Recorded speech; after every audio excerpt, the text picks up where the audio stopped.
So who's ready for some more quarantine comedy? Hey, I just want to make sure everybody knows, because I've had a few people ask, are you guys supposed to be getting a crowd together and doing... Look, we're not getting a big crowd together. It's just we're big people. And so it sounds like it's a crowd. No, we've got just a couple of comics that come in each time. We record with them, and then we put that out so you guys have stuff to laugh at. Because right now, the world has been grounded, and everything's shut down for maintenance, and pushing the reset button, all that kind of stuff. And so we want to make sure we're giving you guys stuff to laugh at. And until we can open Gutty's Comedy Club and you can come to the club and have some great laughs and some fun times, we just wanted you to know we're not forgetting about you. So that's why we're doing this. So without any further ado, let's just go ahead and get the first comic of this episode up. Please help me welcome to the stage my good friend, the very funny man from Bartersville, Ryan May.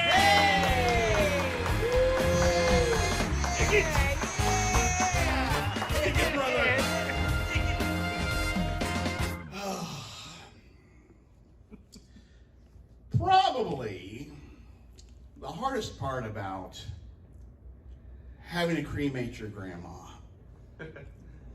has got to be ignoring the screams for help. Now, my grandma, she's a very deeply religious woman. Used to make me and my mom go to church with her all the time. Real hellfire and brimstone kind of lady. And there's this late day I came home from school, and she goes, "Ryan, come here for a moment, please." "Yes, Grandma?" "You know Zachary Brehab, yes?" And in fact, I did. Zachary was our pastor's son. And in fact, he and I had a bit of a beef because at prom that year, my girlfriend dumped me and went home with Zachary Brehab.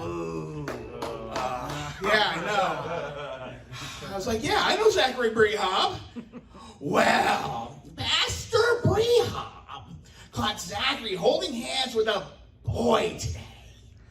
So our prayer group's gonna go over to his house. We're gonna lay hands upon him and we're gonna pray that gay away."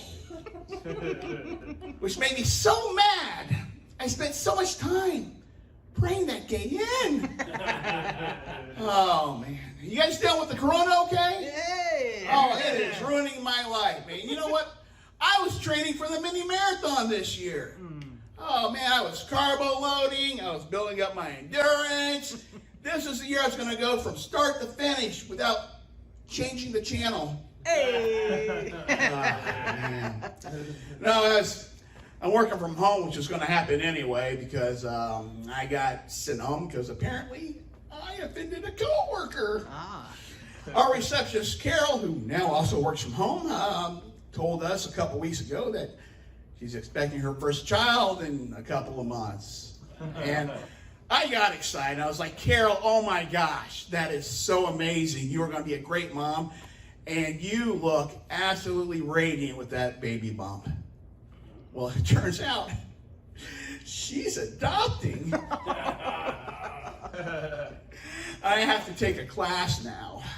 So it's, the corona has got me concerned because my wife and I have a trip planned in June. It's going to be our 20th anniversary trip. Hey! Yeah. Thank you for clapping at home, YouTube land. I appreciate that. No, we're going to go on a whitewater rafting and canoeing trip and camping trip, which is really weird because she hates camping, terrified about being eaten by bears overnight, will not sleep, and I am terrified of water. So to help her out, I bought her a weighted blanket. And to help me out, she bought me a weighted life jacket.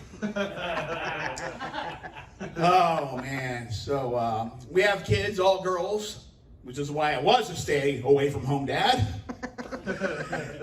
Because the front of my porch has the front of my house has a porch swing, the back of my house has a tire swing, and the inside of my house has mid swings. Hey! Oh, no, my house has seen more cycles than a Harley Davidson shop.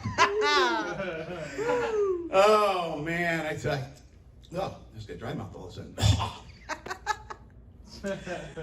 Oh, man, even nobody here, I'm choking. Anyway, so well known fact for you guys. Today was the anniversary of Merriam-Webster's birth. And for those of you at home that don't know, he died recently as well. Well, not recently, but like his date and his birthday are close together. A lot of people don't know how he died, though. You see, he was at a warehouse inventorying his product, and a crate fell off the top shelf, hit him in the head, killed him instantly, which is sad, but at least he died under his own terms. So, the coronavirus is changing a lot of things, you know. I'm a veteran. I'm used to being, hearing, hey, thanks for your service. Now we got to share the glory. Oh, the nurses and med workers. Oh, man. So I was in the Army.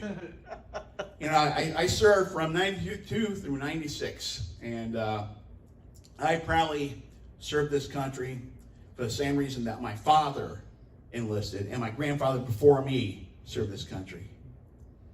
To avoid prison. Now, historically speaking, my family has served in some of the U.S. military's most horrible places. Like my grandfather, he saw the atrocities of Nazi Germany during World War II. And to this day, my dad is haunted by his memories of Vietnam. And me, I was stationed in a hostile, uncivilized, godforsaken wasteland, New Jersey. Oh, man. When you first sign up for the military, you have to deal with recruiters. And I was very lucky. My recruiter was very hands-on with me. Well, not hands-on with me. I was in the Army, not the Navy. I'm kidding, Marine Corps Uber. I'm kidding. My recruiter, he called me one day and he said, hey, Private May, I'm a little concerned about a couple of things about you going to boot camp. And I said, what's that? Well, you being able to do the 2-mile run and doing push-ups. I said, well, you should know that I recently ran 2 miles after an ice cream truck. And I bought push-ups. To which he replied, which reminds me, you need to lose weight too. When you go into basic training, you learn things about regulations like, your boots have to be tucked in, and your sleeves have to be rolled up to a certain length, and like haircuts have to be worn a certain way, sideburns, and above all else, no trendy haircuts. But then something really weird happened while we were in basic. Military haircuts became a trend. Oh man, they made us grow mullets. We were walking around post, no guns, business up front, party in the rear. That's the way we do it here. People thought we were the Canadian Army. Oh man. So when you graduate basic training, they had a little thing that they did in my company where they gave nicknames. It was really cool. It's like being in G.I. Joe. And they bring up me, Private McLean, and my best friend, Private Ricks. And they go to Private McLean and he said, hey, you know what? Private McLean, you set the record on the firing range, a perfect 30 for 30, all headshots right between the eyes. So they named him Private Brain Pan. And they let him become a sniper. That's pretty cool. Then they went to Private Ricks, and Private Ricks had he was an expert at the explosives, the anti-tank rocket launcher, and the Claymore mines. So they called him Boomer, and sent him to the bomb squad. I'm like, whoa, that's really cool. Then they slid down to me. They said, Private May, you set the record on the obstacle course for the longest time to complete the obstacle course. They nicknamed me Private Decoy. And made me a mine detector. Not like a beep, beep, beep, beep, beep, but like a walk in front of everybody and stop mine detector. Hey, I'm Ryan May. Hey! You guys share kindness, not Corona. Okay, hey, continue to support Gutty's Comedy Club. Not just at our live shows, we really want to see you. As soon as we get open, we want to see you come to the club. In the meantime, subscribe. Someplace down along the bottom, I don't know where, there's a subscribe button. You hit that and keep you up to date with any new posts that we put out here for videos, and keep you up to date there. And tell your friends, tell complete strangers. Just go through people's houses when they're not home and subscribe so they get to see it too. Until then,